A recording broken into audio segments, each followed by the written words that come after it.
Hola a todos. Hoy vamos a meternos de lleno en algo fascinante. Una de las tecnologías clave que está haciendo posible el Internet de las cosas a gran escala. Hablamos de LoRa, una forma de comunicación inalámbrica que permite que dispositivos diminutos con una sola batería hablen a kilómetros de distancia. Venga, vamos a ver cómo funciona esto por dentro. Y esta es justo la pregunta del millón, ¿no? La que LoRa viene a resolver. Porque, ojo, esto no es Wi-Fi, ni Bluetooth, ni nada de eso. Es una liga completamente distinta, pensada para una cosa: eficiencia y un alcance brutal. El secreto, como veremos, está en cómo transforma los datos en una onda de radio que es, bueno, casi indestructible.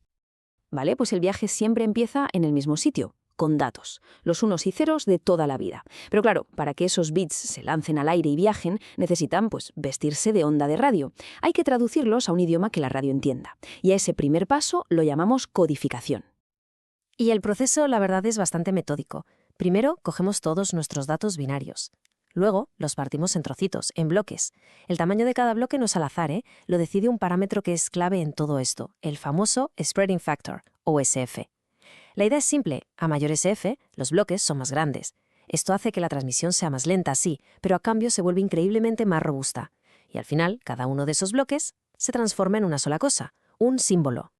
Y aquí entra un poquito de matemática, pero es muy intuitiva de verdad. En el fondo, es una conversión de binario a decimal de las de siempre. La fórmula que vemos, S igual a sigma WH por 2 elevado h, puede parecer intimidante, pero lo único que hace es coger ese grupo de bits y, usando su posición, lo convierte en un único número. Por ejemplo, si tenemos la secuencia 0111000, la fórmula la procesa y ¡pum!, nos da el número 120. Y ese número, el 120, ese es nuestro símbolo. Es como si toda la complejidad de esos bits se destilara en un solo valor. Perfecto. Ya tenemos nuestro símbolo, nuestro número 120. Pero sigue siendo un número en un ordenador, algo digital. Ahora viene la verdadera magia. ¿Cómo hacemos que ese 120 se convierta en algo físico, en una onda que pueda volar por el aire? Pues la respuesta está en una tecnología con un nombre bastante curioso: Chirp Spread Spectrum, o CSS. A ver, un chirp, para que nos entendamos, es como el piar de un pájaro. Es un sonido cuya frecuencia no se queda quieta, sino que sube o baja a lo largo del tiempo.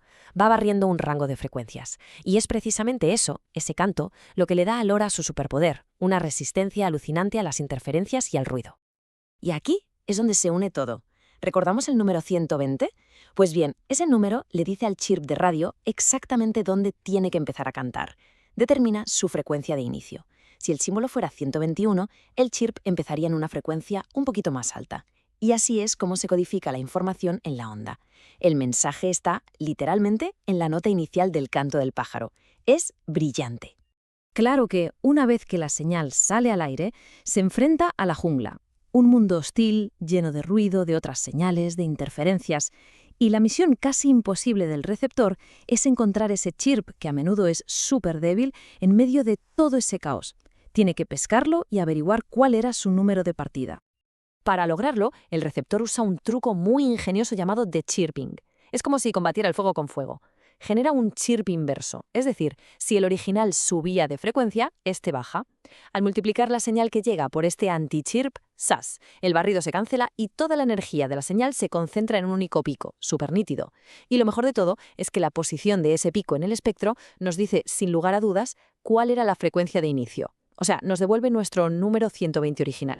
Sobre papel, esto suena infalible, ¿verdad? Pero la realidad es mucho más complicada. Cuando la señal viaja a kilómetros, llega increíblemente débil, casi ahogada por el ruido. Y es justo aquí, en este punto, donde todas las implementaciones de código abierto que había hasta ahora fallaban. Se topaban con un problema muy sutil, pero que era un muro insalvable. El verdadero villano de esta historia se llama desalineación de fase. A ver si lo explico bien. Resulta que un símbolo LoRa no es un solo chirp continuo, sino que está formado por dos mitades. Por culpa de pequeñas imperfecciones del hardware o del propio viaje de la señal, estas dos mitades pueden llegar como desincronizadas, desfasadas. ¿Y qué pasa entonces? Pues que al hacer el de-chirping, en lugar de obtener un pico de energía nítido, la energía se dispersa, se emborrona, o peor, las dos mitades se anulan entre sí, y la señal simplemente desaparece. Y ojo, que esto no es una suposición. Los propios investigadores que por fin consiguieron descifrar el protocolo al 100% lo dejaron clarísimo en su artículo. Dijeron, literalmente, que la mayoría de lo que se sabía hasta entonces era incompleto o incluso incorrecto. Por eso, nada funcionaba como debía. Pero la buena noticia es que este equipo no se quedó en señalar el problema, fueron más allá y desarrollaron una solución completa. Un enfoque totalmente nuevo que por primera vez permitía entender y, lo más importante, replicar el rendimiento de LoRa tal y como fue diseñado. El método que idearon es sencillamente brillante. En vez de intentar procesar el símbolo entero de golpe, hicieron algo distinto.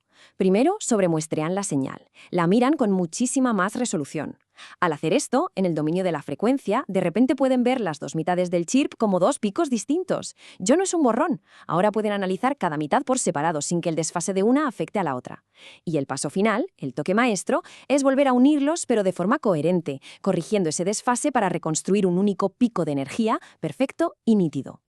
El resultado de esta técnica es extraordinario. Es literalmente como ser capaz de escuchar un susurro en medio de un huracán. Al eliminar esta distorsión de fase y reconstruir la señal, consiguen concentrar toda su energía y sacar a la luz señales que antes estaban completamente enterradas bajo el ruido, señales que se daban por perdidas.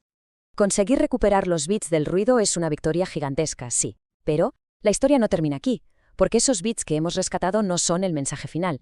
Vienen codificados, vienen mezclados, vienen protegidos contra errores. Para poder leer el mensaje de verdad hay que deshacer todo ese puzzle, y hacerlo, además, en el orden correcto. Y este es el mapa del tesoro, la receta completa que las implementaciones anteriores no tenían. Primero, la decodificación Gray. Esto es para que si hay un pequeño error en un símbolo, solo cambie un bit, minimizando el daño. Después, el desentrelazado, que es una idea genial. Básicamente, desordena los bits a propósito para que si un pico de ruido corrompe una ráfaga, los bits dañados no estén juntos, sino esparcidos, y así es más fácil corregirlos. A continuación, entra en juego la corrección de errores Hamming para arreglar esos bits dañados. Y por último, el desblanqueo, que elimina un patrón de ruido añadido a propósito. El orden aquí es todo. Si cambias un paso, no funciona. Y para que se vea la magnitud del avance, solo hay que mirar los números. Las implementaciones anteriores, en el mejor de los escenarios, conseguían recibir un 66,7% de los paquetes, o sea, 2 de cada 3. Esta nueva implementación completa consigue un 100%, todos.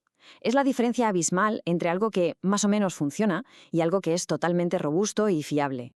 Muy bien, hemos hablado de mucha técnica, de fases, de bits, pero ¿y esto en qué se traduce? ¿Cuál es el impacto en el mundo real? O sea, ¿por qué es tan importante tener esta implementación perfecta?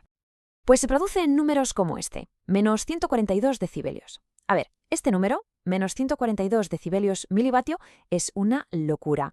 Es una cifra difícil de visualizar, pero para que nos hagamos una idea, significa que el receptor puede oír una señal que es billones, con B, de veces más débil que el propio ruido de fondo. Con esto se llega al límite teórico del hardware. No se puede exprimir más, es el rendimiento perfecto. Y si traducimos esa sensibilidad a distancia, estamos hablando de una comunicación fiable a 3.600 metros en un entorno urbano. Y ojo, un entorno real, con edificios, sin verse directamente. De hecho, en las pruebas que hicieron, esto superó el alcance que conseguían incluso los gateways comerciales. ¡Una pasada! Así que, al final, la conclusión es bastante clara. Tener por fin una comprensión completa y, sobre todo, una implementación de código abierto que funcione a la perfección, lo cambia todo. Permite construir redes de IoT mucho más grandes, más fiables, más eficientes. Podríamos decir que es la pieza que faltaba en el puzzle para que el Internet de las cosas pueda despegar a la escala masiva que siempre se nos ha prometido.